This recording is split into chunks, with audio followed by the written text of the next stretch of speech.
Hello, what is up guys? In this video, we are going to learn what is Redis, why it is used and what are the use cases of using Redis.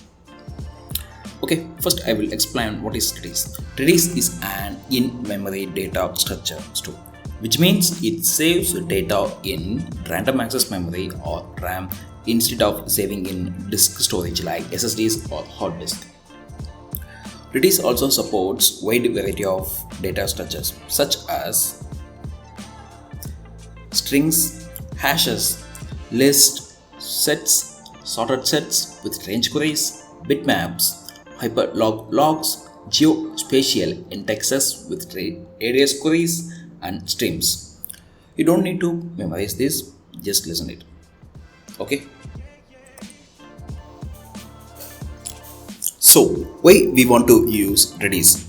Redis is faster compared to other SQL and NoSQL databases like Postgres, Oracle, MySQL, Mongo, etc. It is simpler to save and retrieve values.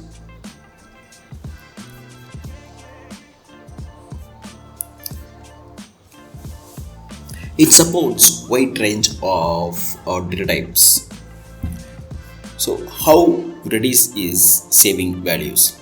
Values in Redis are saved based on key value manner. Key is used to identify the value. If you're using the same key, then the existing value will get replaced. Okay, let's take an example of how to save and retrieve values. So let's say if I want to save a location for the user or user ID 558, then I can use the key user underscore 558 underscore location equal to the location value, which is Moscow, Russia. Then by using the key, I can get the value. Okay, let's take a look at what are the use cases of using Redis. We can use Redis as a primary database or as a caching solution or as a message broker. First, we will look at how to use Redis as a primary database. When you're using Redis as a primary database, we can save information or you can save information like users information, products list, geodata information. And you can just save and retrieve values, and here you are also limited to perform complex operations like aggregations, grouping, sorting, filtering, and so on. You can do these kind of operations, but you are limited.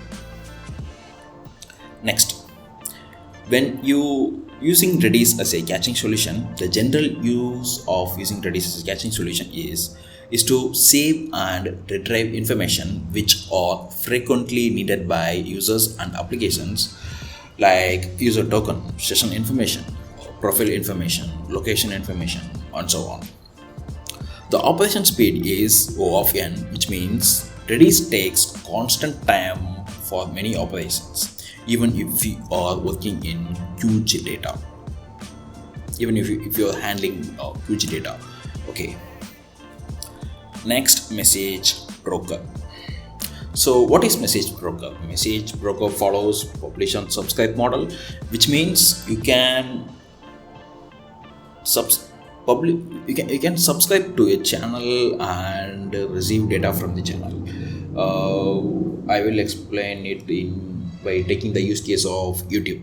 Let's say you are subscribing to a YouTube channel, and whenever a new video got uploaded into the channel, it will get notified to all subscribers in the channel, right? Same logic applied here. In a nutshell, publishing is adding new data to the channel, and subscribing is receiving new data from the channel.